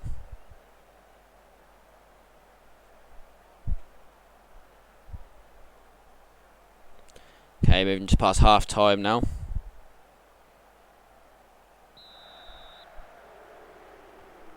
Okay, second half.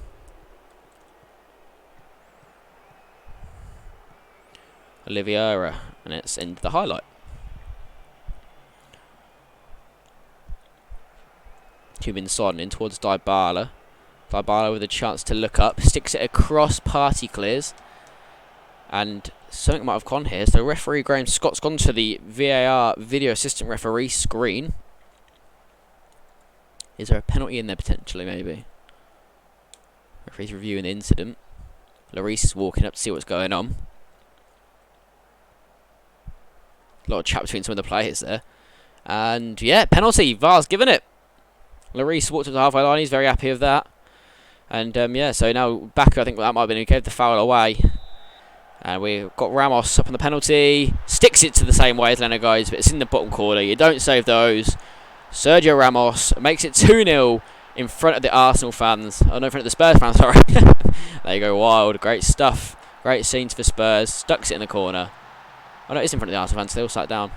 Great stuff for Sergio Ramos.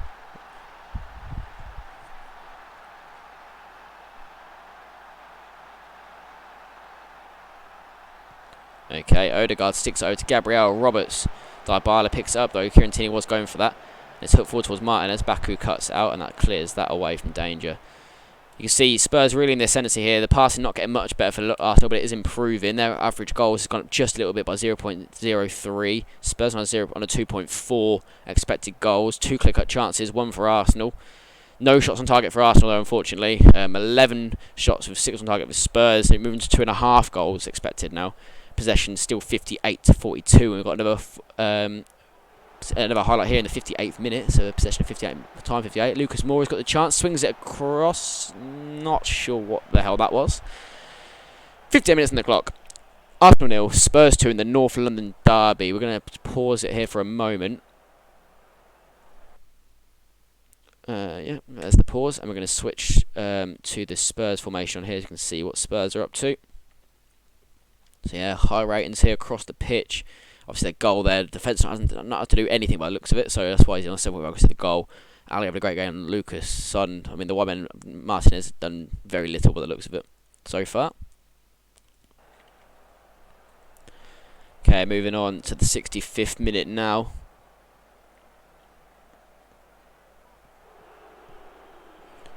Okay, it's good stuff. Erdegaard. Out towards Kieran Tierney. Partey. Arsenal needs something. They're starting to come forward a little bit more now, though. Baku, the right wing back position. Or the right mid position. One of the two. I'm not sure which one he's in. But he's pushing forward anyway. Swings it across. Aubameyang! Oof. And it's gone wide of the goal. Lloris probably letting out a side release there. The Arsenal Spurs defence fell asleep there. Expected 1 goal now for Arsenal. Still only the 1 clear-cut chance. 3 shots off target. For a total 4 shots. I'm not too sure how that works out. I think one of them is meant to be on target at the game. Obviously he's having a bit of a nightmare. Heung-min Son with a goal and Ramos with a penalty. 59% possession in a 2-0 lead for Tottenham. Lloris looking to go short from this goal kick to go short to Sergio Ramos. No pressure on Ramos at all. Starts to come, but he gives it to Dyer. Dyer walking up the pitch again, very little pressure when it does come. He switches out to Reguilón, to Son, carrying an injury by the looks of it. Hopefully it's not too long for me. Son still running through. Shoots! Wide. Even with the injury, he's still absolutely world class. Look at that. Great effort, and lucky that was.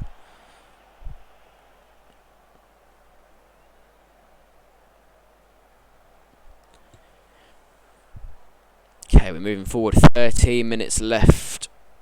It's another chance here. Oliveira sticks it in towards the back post of Eric Dyer.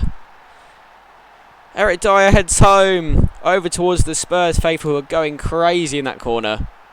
Well, not very crazy to be fair. Just waving their arms. But what a ball this is from Oliveira. Look at that. Swung it into the back post. Dyer's there. Beats everyone in the air. There's a couple of men up there. Nods it home. Eric Dyer with the goal.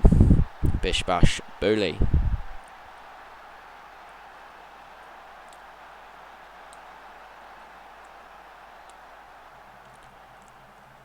Ten minutes left here now. Arsenal still not done too much. Not a shot on target yet.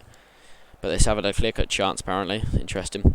But yeah, possession still all in favour of Spurs. It's 3-0. North London Derby could well be done unless Arsenal can pull off some dramatics at the end here. But we are in game 10 of Match of the Day. It's the featured game, though. But we'll see what happens. Arsenal with a good tackle 1 percentage today, so Spurs both 8-1. We swap ins here to a Reece Nelson free kick. Hits it! What a goal! Reece Nelson fires it in. Lloris running over to the ball, going and stop him from getting it.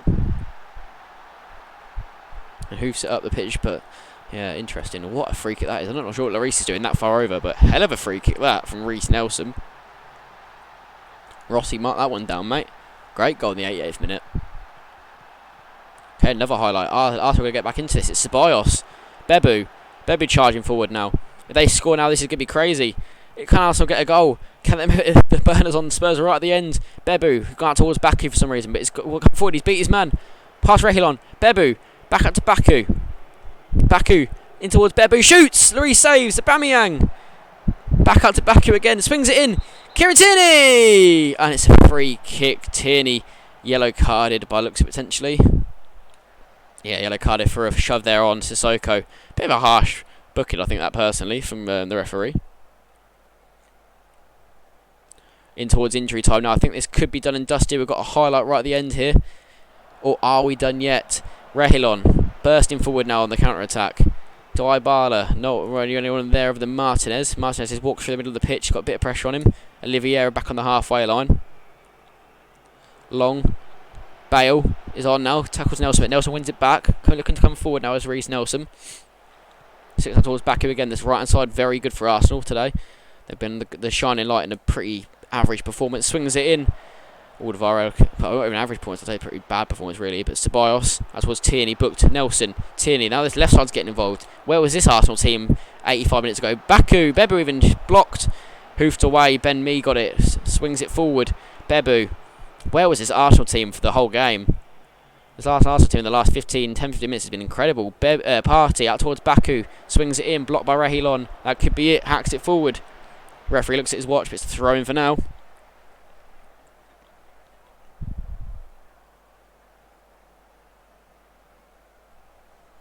Baku. Ceballos. Dybala. In towards Oliveira. Takes his time. Swings it out. Out of play. Bad pass. That could be it though. 94th minute. Referee looks at his watch. Managers both giving it someone on the halfway line there. Spurs have got to go sit down with his players. I think he knows the job's done. Or is that the Arsenal manager? That's the Arsenal manager actually. And full time in the featured game here on Match of the Day 7 on the manager mode by the OVFM. Myself, Alex, AjmW. Spurs have won 3-1 against Arsenal. My team come out the victors against Rossi's side, and that is that. So we'll exit this game here. And what we're going to do now, we're just going to load up the most recent save, which is the manager mode save. And we'll have a look at some of the stats and stuff involved here. We'll try and keep it short and sweet so we can try and end this at half an hour if this loads nice and quickly for us.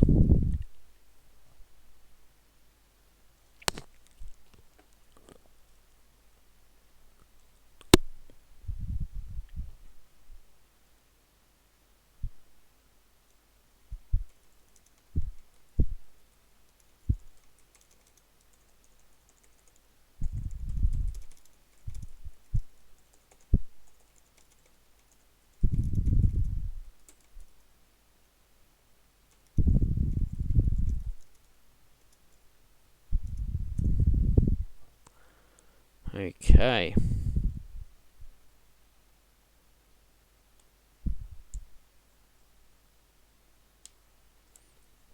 So, loading it up here, you can see this is the holding manager, insecure job of FM there. He's got an insecure job at Burnley. We'll use that little hyperlink there to move us through to the Premier League. Boom! Right, league table time. As you can see, this is the league table so far. I've got a screenshot of this. Only team with a complete win form recently is Spurs, and they've got a better United are in there with a draw in between. So Liverpool's isn't too bad either up there. Leeds up in 4th, Chelsea 5th, Wolves 6th, Everton 7th, City down in 8th with games so far of 3-2-2. Isn't great, is it? Wolves up there somehow with 7-5, even though they've set their manager. Man United with 9-2, so the least goals conceded in the league. And we've got West Ham, Southampton, Arsenal making up the upper mid-table, and we've got Newcastle, Villa, Leicester, West Brom making up the rest of the mid-table, and then down on 6 points, Palace, just for the relegation zone, is Mike. He's Brighton on 5. Very unfortunate to be down there. I think they could have got a win this week, and that would have held them well at the table. Fulham, Sheffield United, and Burnley make up the expected relegation zone so far. Moving on to the stats, there's some team stats here. You can see the most goals so far has come from City, but goals per game has got yourself in Spurs here because they've played 6 games, so they've got the same amount of goals. Points per game, that's the same there. Man City, most shots, 403 there, look at that. Spurs nowhere to be seen up there despite being top of the table. Few shots against, United's defence being solid. Spurs finally show up here, but still 71 to Man United's 41. That's a crazy amount of shots not conceded by United. Very good defending work. Best pass completion there. Again, these are the teams you kind of expect to be up there. Bar Newcastle squeezing themselves in there, so it's good signs up there for Villa, Southampton and Newcastle. Team managers could be very happy with the fact they're up there. Average possession still pretty high as well. Most possession, Newcastle really up there possession. Just got to start turning that into goals and wins now. A lot of passes up there as well. Just more than Everton's as well. They've got a lot of passes. Most tackles won. Wolves looking very good there. Leeds, Arsenal closely as well. You'll see a lot of teams that are down in the bottom half of the league here make up the rest as per usual. Dribble was made. Again, mid-table teams do here a lot, but you've got West Ham and Leeds up there as well. Liverpool up here as well. But again, that's not too many. A lot of teams will be around the 25 mark. Most clean sheets, United, Liverpool. So United got 4 then. Liverpool, City, Wolves, all of 3. Arsenal, Leeds, Tottenham and Southampton, all over 2 each.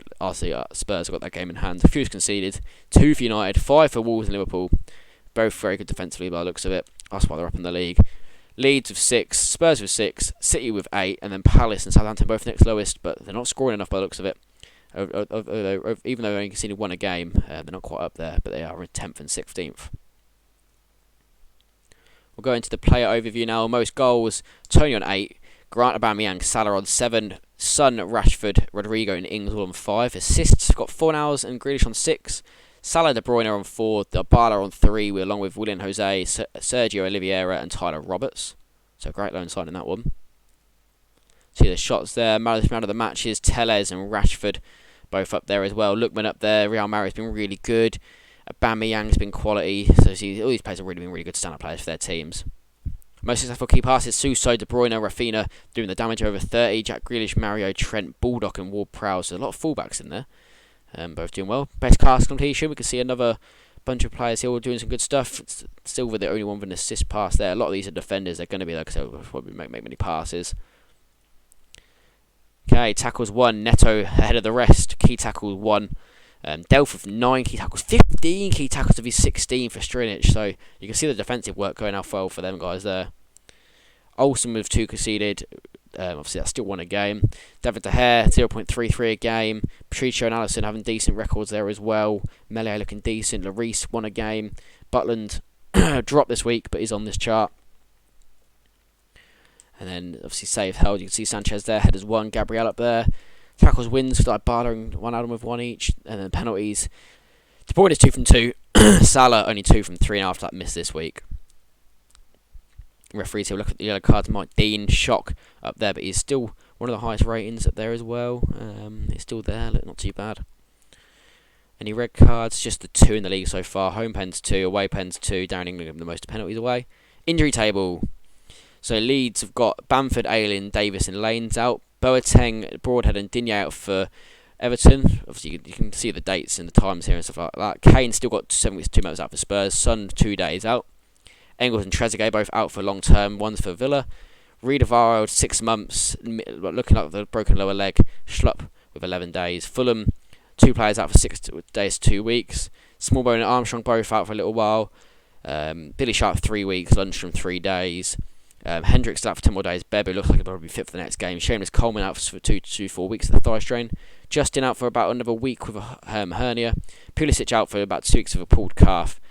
Lacazette, hip injury, could be out for 3 months, unfortunately, for Arsenal. Gonzalez, I can't say properly, 3 weeks out for United anyway. Lopez could be out for 6 more days, and Podence is about another 5 to 10, fractured lower arm, so not good news for the new Wolves, Matt Gaffer. Okay, we'll have a look at all the teams. I'll have a look at all the teams here, their stuff. Arsenal, okay, first one. We'll look at the players. So the stats are here. We'll go by highest average match rate in there. Expected goals. See, Aubameyang's above goal ratio, which is good. Scroll it down, so you can see the rest there as well for the Arsenal Gaffer. Can we see in all comps? Stats.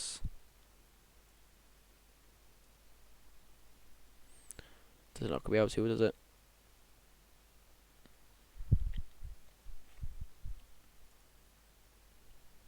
There we go. Overall, that's better. Lovely stuff. And tackles, high there for Calafiori. Goals, assists, good stuff. Move on to Villa. So the average match rating first.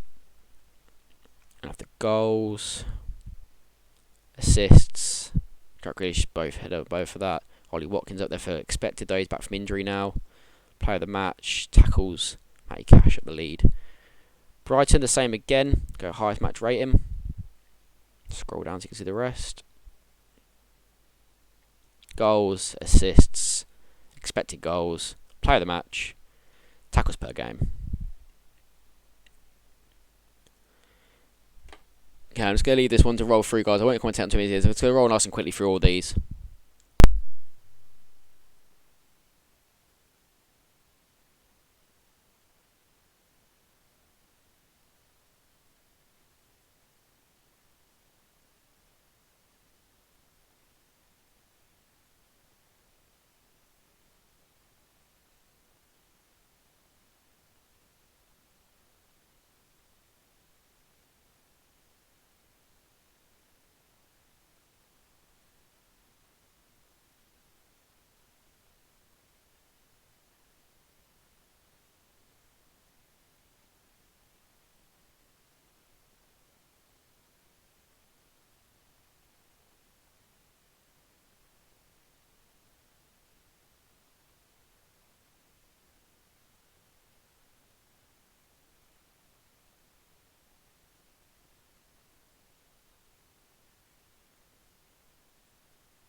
Okay, so we're halfway through now to Leicester, and you can see some very good players sticking out in all the teams, really.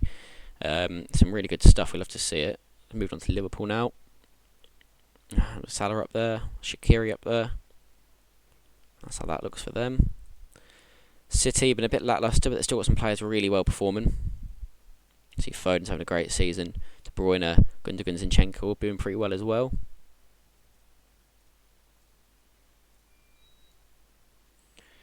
United stats up there like that. A lot of players wanted here, listed and stuff. Very good stuff from them. Goals, assists, expected goals, player of the match, passing, tackling. Then we've got Newcastle.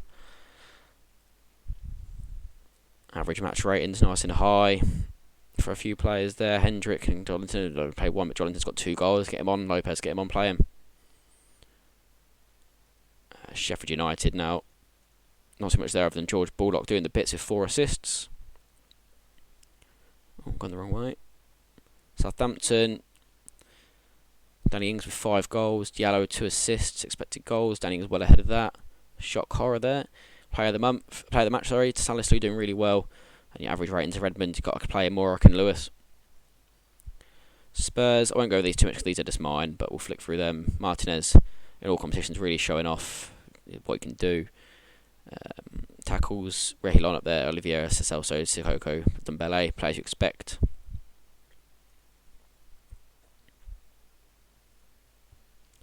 West Brom, Kellen Grant 9 and 3 in all competitions. Cavani 5 and 1. Diagana 1 and 3, so it's good work. West Ham's not playing too many players at all, sticking to the same quite a lot. Even Tony 9 from 9, so that's not bad. 4 now 7 from 7 on assist as well, which is good stuff. And Wolves for the new gaffer, Willian Jose quite good there. Zlatan's up there, Neto up there as well, so it's good stuff. Right, guys, and we'll go through the fixtures for next week as well, so you can see them. So next week's fixtures are as follows: Arsenal, Sheffield, Brighton, Spurs, Burnley, Southampton, Palace, Chelsea, Fulham, Leicester, Leeds, Villa, Liverpool, Wolves, United, Everton, Newcastle City, West Brom, West Ham, and that is pretty much what we've got up next. Do we have any stuff in the cups? Yeah, we've got Europa League up next. So see, Spurs have got a game, so I'll quickly go for all the big ones like that. So Spurs is there. Leicester will have one as well.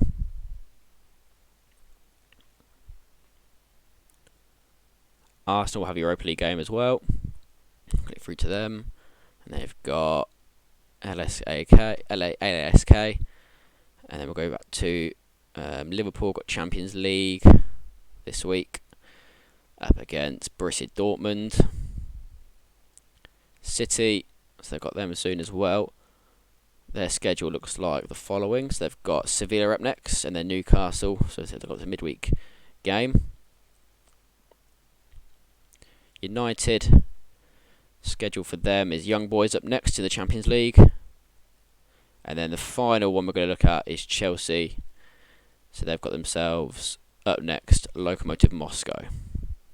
Right, so going to save that up, and then we'll see you guys in the next one, and peace.